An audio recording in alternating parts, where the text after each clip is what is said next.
This is Laura of pinupgirlclothing.com, and you're watching Vanity Girl TV.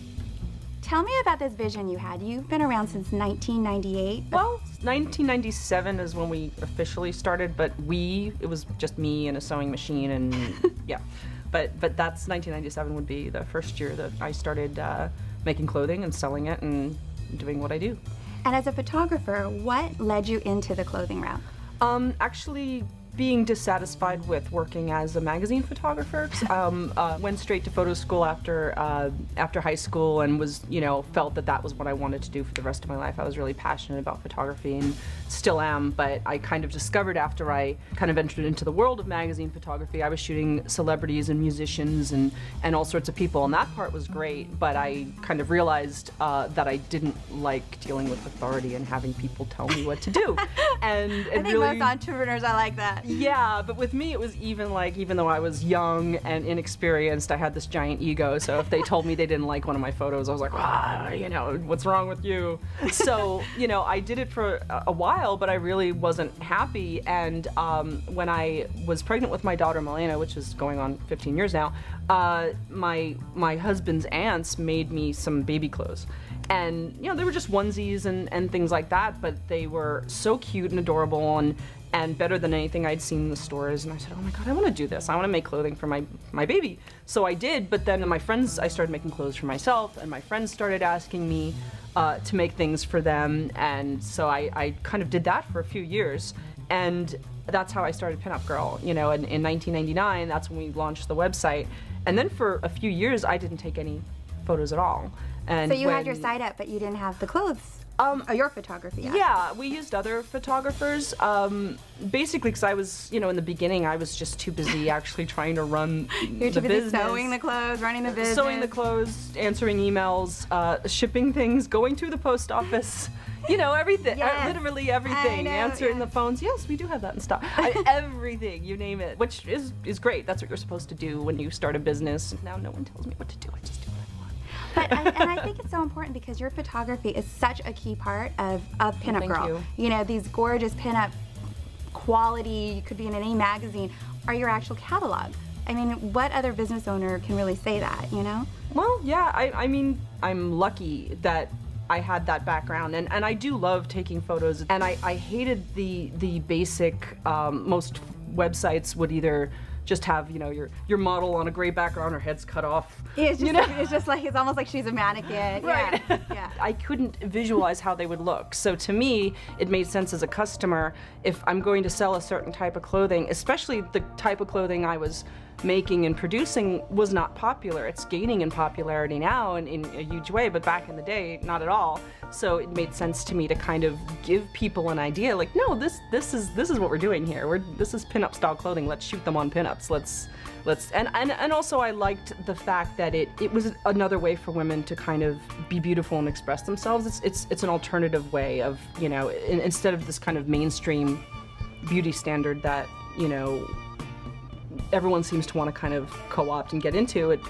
There's a lot of women who don't want to do that, and so it kind of provides an alternative. Well, I love that. When you and I first met, the first thing out of your mouth is, everything's about this homogenized standard of beauty. You really kind of established this whole other vision. And there's nothing wrong. There's nothing wrong with that. But to me, if there is a beauty standard, then you're going to have women who go, well, there's no way I can fit that, And there are, I'm too short for the beauty standard.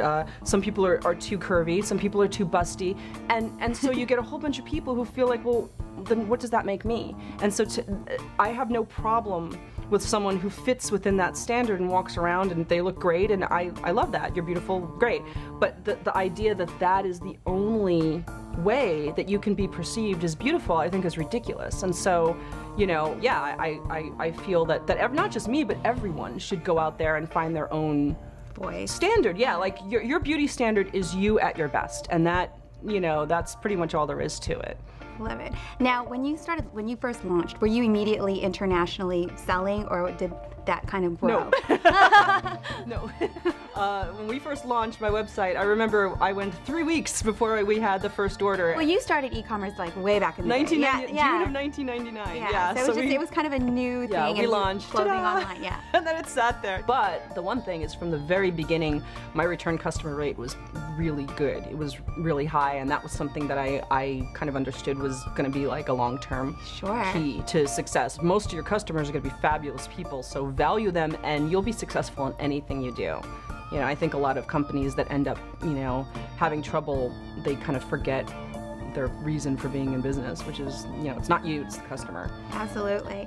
And I noticed your staff loves working for you. And one of the things one of the things that you do that I think is really rare is you allow them to express themselves, pursue other passions.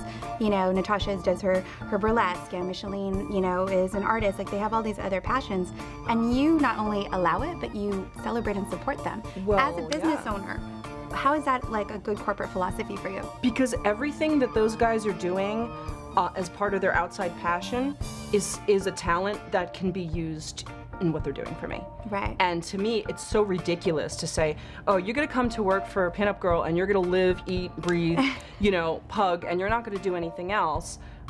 In fact, what's funny is, since I give them the freedom to do their own thing, they all end up kind of living and eating and breathing. They do. Pinup Girl. They are like pug junkies. Right, but it's not at my direction. It's because they're given the power to kind of do whatever it is they need to do. You know, I get emails from everybody and I know what's going on, you know, but they're not asking me for permission before doing every little thing. Yeah. You know, I pretty much give general direction, you know, here's kind of what I feel we should be doing, and then they come back and say, well, we had these ideas. I go, oh, that's great. So I'm more of an editor, which is actually... Oh, I love that.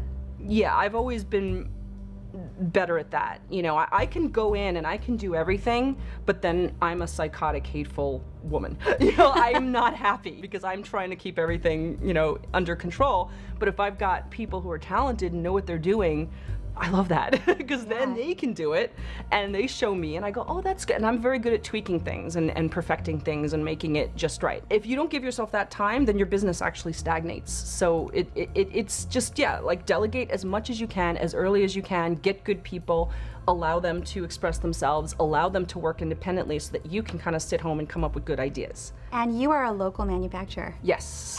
Tell me about that. How did that fit into your philosophy? How does it work for you? People say it's expensive to manufacture in the United States. No. Right now, I don't feel that it's that much more expensive to manufacture in the United States, especially if you're doing clothing. For things like plastics, injection molding, yes, it's the machines that do that sort of thing are being made in China, and the factories are in China. But China right now is about the same in terms of price, if not sometimes more expensive than the US. In the beginning, I had a team of seamstresses. It was like 5 or 6 seamstresses. We started getting busier. They weren't able to produce in enough time, so we were getting delays. You know, so at that time, we were actually still taking orders over the internet. You would say, I want this bikini, these are my measurements, and we would make it. So you were doing custom clothing on the internet? Yeah. Wow, okay. Yeah, so it's funny, we're actually a little bit less, you know, flexible than we were when we started, but we kind of had to. Yeah. And at that time, a friend of a friend had talked me into doing overseas production, so our very first production was overseas. It was in Vietnam. And it ended up being a little cheaper, but for the hassle, to me, it just was a wash. And I said, well, if it's gonna be about the same, you know, you can't control the quality, you don't know what you're gonna get. You know, if there's a mistake, you're stuck with it. And, oh, you save a couple of dollars. In my brain, I was like, you know, I can do this here. And if it costs me a little bit more, I'm fine with that, you know, because again, I was doing things custom and it was completely, we weren't making any money doing that. So basically I brought the production back to the US and we had some bumps in the beginning, but to me, that's fine. I can control, if there's a bump happening down the street in Los Angeles, I can go down there and fix it. I can smooth it out. If there's a bump happening in Vietnam or China, I can't do anything. Yeah. And that, you know, I need to have a level of control. So that's why, one of the reasons we did it, and then I felt better about it. It makes a lot more sense to make things here in the US. You're giving jobs to Americans. The Americans you're giving jobs to are spending that money. It's going into the economy, and that's actually what used to keep our economy chugging along, was local businesses all doing this sort of thing and having a local impact. So do actual stores across around the world sell the clothes? So you wholesale as well? Yeah, we don't have any brick and mortar locations ourselves. And I actually kind of like that better because again, it supports more US businesses. And one thing we've noticed, especially in the past year and a half, a lot of new boutiques are opening up, and they're not specifically for vintage or rockabilly, and they're not even called, some of them are specifically called pinup boutiques, which I think is really nifty, but it's just cute, girly clothing, and that kind of has this sort of feel. So it's really nice because that shows me there's demand all over the country for this sort of thing. And it's a lot easier for someone else to, especially someone who has boutique experience, to go and do that instead of me doing it. So we'll just give you the clothes, you sell it. Where are you seeing most of these boutiques crop up? Is there a specific area that's really demanding this pinup lifestyle? The nice thing about the US inquiries we get, they're boutiques not in big cities, they're in these smaller towns. And this is a first. Usually you have to go to the cities and kind of turn people on over there to what's going on, and then it filters into, you know, the countryside. It's not happening in this case. These guys kind of know what's going on first, which is really kind of cool. We're in on it before, you know, New York has figured out what's going on and whatnot, so it's kind of cool. I think that has a little bit to do too with the internet, you know, internet being an internet business, and then reality TV, like there's just, it can kind of feed up from the bottom. Yeah. The bloggers and the YouTubers. Exactly. And you're tied into a specific movement, which is nice too, and help be really create a voice for that movement. Well, that's the wonderful thing, you know, I think that's the great thing about what is happening online. I think there were a lot of girls wearing size 10, size 12, size whatever, that before this online thing, before what started happening kind of with community, they felt isolated, you know, and if you were in high school and people would make fun of you and you had no one else you could talk to about it, these girls went online, they found sites like Fashionista, which is on LiveJournal, where girls would post photos of themselves in their favorite outfits, and they found other women, big and small, who said, you look fabulous, you look great, and it gave these girls the confidence to go out and do it. And now you have plus size models, but girls that came up, not an agency, you know, they weren't discovered somewhere. It wasn't these traditional plus size girls, it was just girls, you know, like Tier Wade in Australia, who said, I'm a model, and she is, you know, and they were able to come out of this movement, which would not have happened if it wasn't for the internet. Absolutely not. You brought up a really good point. You talked about corporate dollars. How did you fund Pinup Girl in the early years? What we decided to do, and we still do this, is we control our growth. I never started this business saying, I want to have a multi-million-dollar corporation and we're going to do this X, Y, and Z. I started saying, if I can sell 20 pieces a day at $40 a pop, I will have this much money, I could afford this many employees, and I will be able to pay my mortgage. That's all I cared about. Once we got to that point, okay, what do we want to do now? And we kind of took it from there, but I never accepted any sort of corporate funding, because again, I feel... So you don't believe in VC, you don't believe in that? It's not that I don't believe in it, I think doing something like that for Pinup Girl would kind of ruin what we're doing. Well, it says grassroots, your heart is in it. Right. And I think people see that. Yeah, like right now, I'm having literally the time of my life, and even, you know, my employees and we sit there and go, oh God, you know, years from now, we're gonna look back on right now. We're gonna look back on this as being, you know, fantastic, and remember when, you know, and that's kind of like our goal, is to control our growth, only be as big as we need to be at this moment in order to achieve what we want to achieve as a company. And again, it's not, look, we're making money, we're doing really good, but it's not only about money. It's not only about enriching ourselves, it's about doing something positive, you know, and that's our goal. So I don't feel for Pinup Girl venture capital or outside corporate influence helps that at all.